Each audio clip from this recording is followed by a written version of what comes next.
그러면 씬 넘버 89 같이 한번 보겠습니다. 씬 넘버 89는 엄마랑 싸우고 이제 그 빈집에 가서 대포 아저씨랑 얘기를 나눈 후에 다시 승합차로 돌아온 그런 장면이 담겨져 있습니다. 근데 승합차로 돌아왔는데 차에 엄마가 보이지 않는 거죠. 그렇죠. 그래서 지석이는 막 엄마를 찾아서 계속 엄마, 엄마 막 거리는 이런 모습들을 보여주고 있고 혹시나 엄마가 사라졌을까봐 걱정하는 그런 모습들이 나타나 있고 자, 그 다음 요 부분 같이 한번 보겠습니다. 요 옆부분 같이 한번 보시면 자, 이제 운전석 옆에 있는 그 조수석에서 하나의 구두 상자를 발견하게 됩니다. 엄마가 그 높은 구두를 신고 일하러 가는 모습이 그 앞장면에 나오고 그랬거든. 근데 그 구두는 알고 보니까 아빠가 엄마에게 선물한 구두였다라는 것을 알 수 있습니다. 근데 그 상자 뚜껑에 뭔가 편지가 막 적혀 있었죠. 근데 그 편지의 내용을 쭉 보니까 아빠가 엄마에게 쓰는 편지였습니다. 아이들한테 좋은 아빠가 되지 못해서 미안해.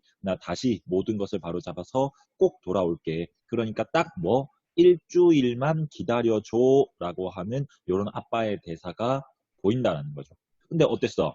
정연이, 즉 지소의 엄마도 지소한테 계속 일주일만 참자 이런 말들을 계속했잖아. 그걸 보니까 이제 엄마의 마음을 이해할 수가 있었다라는 거죠. 그렇죠. 그래서 아빠의 글을 읽다가 마지막 일주일에 울컥하는 지소의 모습이 담겨지고 이제 이 아빠의 글을 통해서 지소와 정연이 갈등을 해소를 하게 될 겁니다. 그리고 정연, 즉 엄마가 왜 일주일만 참자고 했는지 이제 쭉 알게 되면서 그게 아빠를 기다리고 있었기 때문에 엄마가 계속 이렇게 얘기를 했구나 라고 하는 이런 장면들이 담겨져 있다라는 거죠. 그렇죠? 이렇게 이제 울컥할 때 다시 지석이가 엄마라는 소리를 이렇게 지르면서 엄마가 이제 이쪽으로 오고 있다라는 것을 발견하게 됩니다. 그래서 엄마도 어디 간 것이 아니라 우리를 버리고 간 것이 아니라 지소와 지석이를 찾아다니느라 굉장히 바쁘게 다니고 있었구나라는 것까지 알 수 있는 장면이죠. 그렇죠. 자, 그다음 밑에 자, 누가 멋대로 나가라고 했어? 그러면서 막 지소의 등을 연신 때리고 지석이의 손을 잡고 뭐 여기에는 또 엄마의 복합적인 감정이 있겠죠. 아이들이 잘못된 건 아니었을까? 내가 괜히 아이들한테 화를 낸 건 아니었을까? 이런 감정들 우리 느낄 수 있고요. 자, 그다음 밑에 한번 계속 보시면 엄마가 너희까지 없으면 엄마는 어떻게 살라고 그러면서 막 이렇게 하는 모습. 그다음 이제 지소가 얘기해야죠. 엄마 뭐 했다? 잘못했다라고 얘기하면서 이제 정연이도 엄마가 너무 미안해 그러면서 둘의 갈등이 점점 해소가 되는 그런 모습이 보입니다. 그리고 이제 지소가 얘기를 하죠. 엄마 여기 이렇게 빙글빙글 도는 거 정말 나 학교 때문이야? 라고 물어봅니다. 그러면 이 대사를 통해서 엄마가 계속 너 학교 때문에 우리가 다른 데 못 가고 여기에 계속 있는 거야 라고 이렇게 핑계를 댔던 거라는 걸 알 수 있죠. 그렇죠. 정연이 지소의 학교 때문에 동네를 떠나지 못한다라고 이때까지 핑계를 댔었는데 알고 보니까 그게 학교 때문이 아니라 바로 누구 때문이었다? 아빠 때문이었다라는 거죠. 그 구두 상자를 통해서 이제 지소는 엄마를 이해할 수 있게 되었습니다. 그래서 아빠 때문이지 그러니까 정연이가 말없이 이제 지소의 머리카락을 이렇게 뒤로 넘겨줍니다. 그러면 이런 행동들을 봤을 때 우리가 알 수 있는 건 역시나 아빠를 기다리느라 동네를 떠나지 못했었구나 이런 감정들을 알 수 있다는 거죠. 그렇죠? 그러면서 이제 이 세 사람이 조금 더 단단해지는 그런 모습들이 나타납니다. 그래서 이 밑에 부분 한번 보시면 별빛이 비치는 아무도 없는 주차장 한가운데서 세 사람은 서로를 껴안고 그렇게 한참을 서 있었다 그랬습니다. 그러면 이 상황 자체가 뭐겠어? 지금은 비록 힘들지만 이 세 가족을 서로 의지하면서 현재의 상황을 이겨내겠구나. 얘네가 좀 더 단단한 가족이 되었구나 라는 것을 알 수 있는 부분이다라는 거죠. 그죠? 그러면서 지소의 내레이션으로 요 씬 넘버 89는 마무리를 짓게 됩니다. 나는 걔를 훔쳤다. 완벽한 방법이었는지는 모르겠지만 이런 내레이션이 담겨져 있습니다. 자, 그러면 위에 갈등 해소 부분 같이 한번 보겠습니다. 갈등 해소 부분 보시면 지소는 아빠가 돌아오기를 기다리느라 엄마가 승합차 생활을 하며 학교 주변을 맴돈다는 사실을 알게 됨으로써 이제 뭡니까? 두 사람 사이에 갈등이 해소된다라는 거죠. 그렇죠. 그래서 처음에는 엄마가 능력 없고 내 핑계만 대고 그런 줄 알았는데 이제 이런 엄마의 마음을 알게 되면서 가족을 그리워하고 사랑하는 마음을 느끼면서 서로 뭐 했다? 화해하는 그런 모습이 담겨져 있는 씬이었다라는 겁니다. 요까지가 씬 넘버 89였습니다. 90 같이 한번 보겠습니다. 씬 넘버 90부터는 하강에 해당하는 이 부분이고, 자, 지소가 이제 원리를 노부인에게 돌려주고요. 그 다음 자신의 잘못을 고백하는 어떤 갈등이 점점 내려오면서 해소되는 그런 부분들이 나올 겁니다. 자, 그래서 앞에 영상에서 봤지만 지소가 이제 자신의 어떤 노트를 펼쳐서 개를 훔치는 완벽한 방법이라는 공책을 열었는데, 거기에서는 개를 훔친다, 전단을 발견한다, 개를 데려다주고 마지막 목표가 뭐였습니까? 돈을 받는다. 그러면서 행복하게 끝이라는 요 순서가 적힌 공책이었습니다. 그러니까 지소의 계획이 담겨져 있는 공책이다라는 거죠. 그죠? 그런데 이 돈을 받는다 부분을 점점 클로즈업 하면서 자, 지소의 나레이션이 나오게 되죠. 하지만 인생은 뭐 목표를 이룬다고 해서 끝나는 게 아니었다. 뭐 전세 500만 원짜리 집을 사는 것, 혹은 그 집에서 생일 파티를 하는 걸 목표로 산다는 게 어쩌면 끔찍한 일인지도 모른다라고 하면서 뭔가 생각의 변화가 일어난 그런 모습을 보여줍니다. 그래서 이 부분에서 지소가 이런 일련의 경험들, 어떤 그 노부인의 아들에 대한 얘기, 그다음 대포에 대한 이야기, 그다음 엄마와의 갈등 해소, 뭐 이런 일련의 경험들을 통해서 뭔가 깨달음을 얻었고 결국에는 집을 구하려는 그 계획을 그만두기로 결정했다라는 것을 알 수 있는 거죠. 그게 이제 행동으로 나타나면서 돈을 받는다라는 부분을 이제 연필로 찍찍 끊는 그런 장면이 나왔습니다. 그래서 이걸 봤을 때 돈을 받겠다는 계획을 이제 그만두겠다, 접겠다라는 것을 우리는 알 수 있는 거죠. 그렇죠? 그러면서 채랑이에게 물어봅니다. 너 말이야, 내가 계속 차에서 살아도 친구 할 거야? 그러니까 채랑이가 응, 당연하지 라고 이렇게 대답합니다.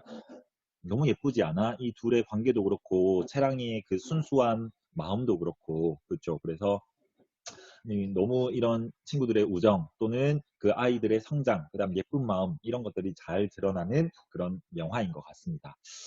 자, 그래서 위에 부분을 같이 한번 보시면 여기에 이제 지소에게 집의 의미가 변화한 그런 모습이 그려져 있습니다. 개를 훔쳐서 집을 구하려고 할 때는 이 집은 돈으로 얻을 수 있는 그런 행복의 공간이었습니다.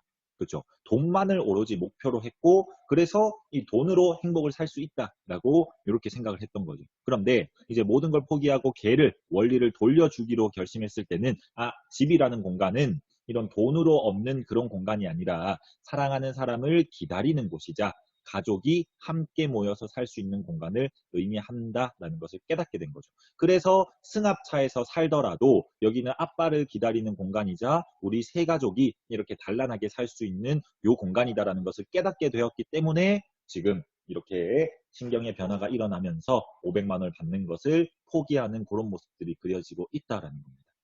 그래서 이 돈만을 추구하면서 사는 게 얼마나 끔찍하겠어요, 얘들아. 그렇죠? 그래서 이런 지소의 신경 변화를 잘 이해할 수 있어야 되겠다. 자, 계속해서 씬 넘버 90 같이 한번 보겠습니다. 자, 그래서 지소가 이제 우리 원리를 마르셀 앞까지만 데려다 줄까라고 하는데 그러면서 어떻게 데려다 주느냐. 마치 할머니가 보고 싶어서 혼자 돌아온 것처럼 그냥 원리를 앞까지, 그 마르셀 앞까지만 데려다 주면 원리가 혼자 쫄쫄쫄쫄 자기 집무실로 또 자기가 지냈던 곳으로 들어갈 거 아니야. 그렇죠? 그럼 이렇게 하는 이유는 뭐겠습니까? 노부인이 얘기를 했었죠. 동물이든 사람이든 이렇게 제 발로 나간 것은 찾지 않겠다고. 그렇죠? 그건 아들에 대한 그런 상처가 있었기 때문이잖아. 그래서 마치 원리는 그런 것이 아니다라는 것을 알려주고 싶은 거죠.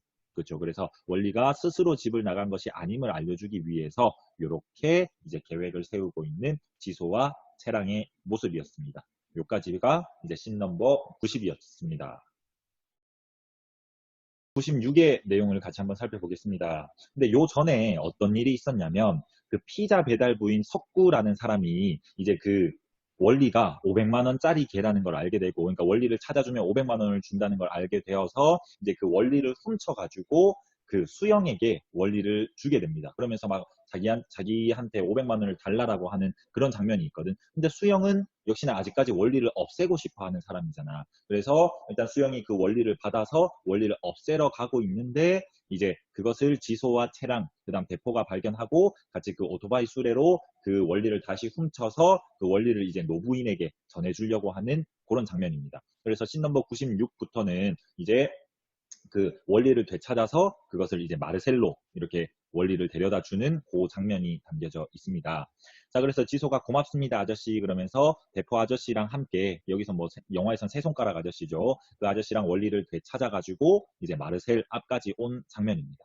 그래서 엄마가 집을 구했나 보구나. 집 좋네. 막 대포는 근데 알면서 그냥 일부러 이렇게 얘기하는 거죠. 여기가 얘네 집 아닌 걸 알면서 그냥 지소의 어떤 감정을 좀 이렇게 토닥여주고 헤아려주기 위해서 이런 말을 했다라는 것도 알 수 있을 것 같습니다. 그렇죠?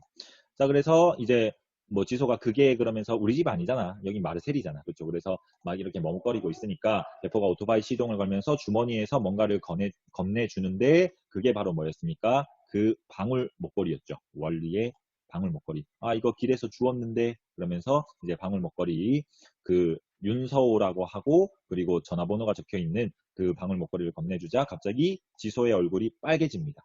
이걸 건네주는 건 뭐겠어? 아, 대포 아저씨가 이 모든 걸 알고 있었구나. 원리가 훔친 개인 것을 알고 있었구나.